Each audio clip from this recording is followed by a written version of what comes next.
Hey, it's Sabby here with How to Tilt Brush Part 1, Episode 2. In this episode, I will go through the introduction tutorial found inside Tilt Brush and some of the basic controls. I'll show the corresponding buttons to use on the Vive, Quest, and Rift controllers. So let's get to it. A few tips before starting. The palette controller thumb pad scrolls through your palette panels.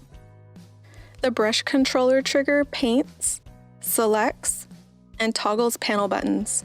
You can switch controllers virtually by tapping the bottoms together, and make sure to look at your controllers for additional control options. If you haven't already, go ahead and switch to the advanced mode, which is here on your main menu down by your wrist. The differences between beginner and advanced mode is that in advanced mode, you can access the labs panel, remove and rearrange palette panels, access your quick tool menu, access the more panel, and the tips and tricks tutorial box.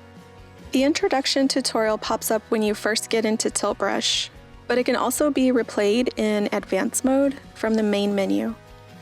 Just click the three dots for more options, then tips and tricks. Okay, so let's get started. Use the arrows to advance. Press to undo and redo.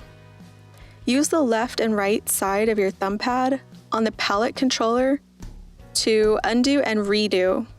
If you hold the button down, it will rapid undo or redo.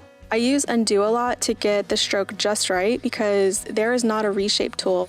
Use both grips to rotate and resize yourself. Once you press both grip buttons, you'll see a window that shows you what your size is, from dinosaur all the way to a squirrel size. This will get you closer to your artwork for fine detailing or far above it for overall adjustments. Reset your size. When pressing both grip buttons, the thumb pad will display a rotating arrow around a figure. Press the thumb pads while holding the grip buttons to reset and resize yourself to the center of the workspace. Grip to grab objects. Use either controller to intersect an object, then once it's highlighted, use the grip button on that controller to grab the object. Release the object by releasing the grip button. You can also grab the panels and customize the palette or your workspace. To return the panels to their original location, just select Reset on your More Options panel from the main menu. When you're in advanced mode, your panel arrangement will be saved when exiting Tilt Brush. Use both grips on objects to scale. Grip the object with both controllers and move your controllers away from each other while holding the grip buttons down to scale your object. You can also scale a brush stroke after selecting it with the selection tool found on your tools panel. Pull trigger to pin. Once you grip an object, you can pin it in place by pulling the trigger on the controller. This is a combination of holding the grip button and pulling the trigger. An imported object, image, and the guides can all be pinned in place. This is very helpful while painting around your references or guides so that they stay in place. Press to snap. While gripping an object, you can press the thumb pad to snap it to the axis. This can be done with imported objects, images, guides, and the mirror tool for accuracy. Guides and reference images can also snap to the center of your workspace by gripping and pressing the lock button. This will help to establish the origin point of your exported sketch. Straight edge snaps too. When the straight edge is on, which can be found here on the Tools panel, it will give you a straight brush stroke in any direction. Snap the stroke to 45-degree increments by pressing the thumb pad and holding. This is great when making architecture and you need super straight lines.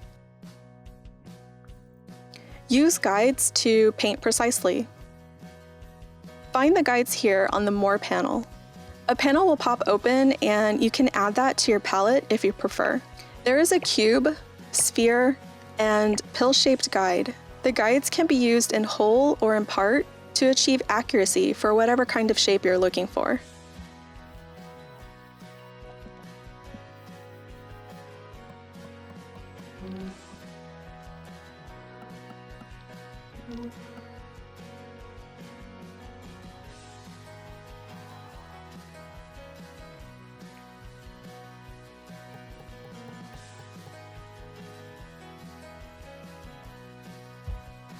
I love to use the sphere guide for making eyes. Here I am sizing the guide to the eye socket and pinning it in place to help me paint a realistic looking eye.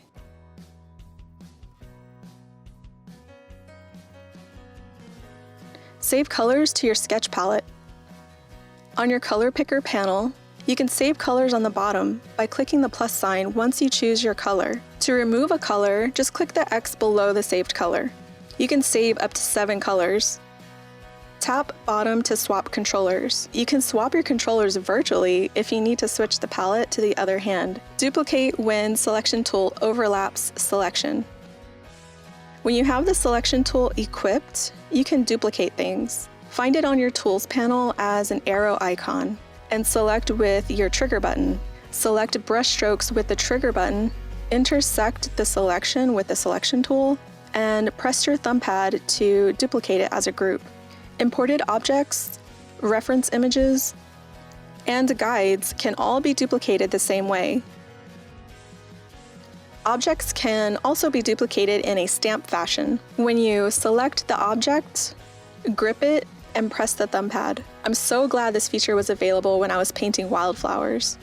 I made a variety of flowers, then copied them over and over to create a field of wildflowers very quickly. A word of caution here though, duplicating a large amount of brush strokes can take a long time to render, depending on your computer's processing power. Press and hold to change tools. This is your quick menu, and it is very handy to find commonly used tools. Access it by pressing the menu button above your thumb pad on the brush controller. Here you will find the dropper, recolor, erase, paint, select, and pen tools. Helpful info behind the brush controller. Look behind the brush controller and there is a running list of information related to your current session. Toss objects to dismiss. This is how I clean up my workspace.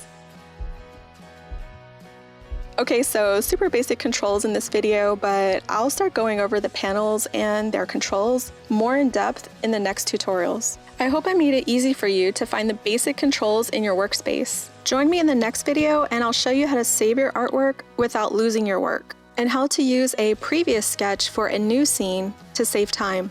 I will also talk about Poly, an online 3D art platform where you can share your artwork, find 3D assets to use in your scene, and remix and collaborate with other artists around the world. Okay, take care, and I'll see you in the next video.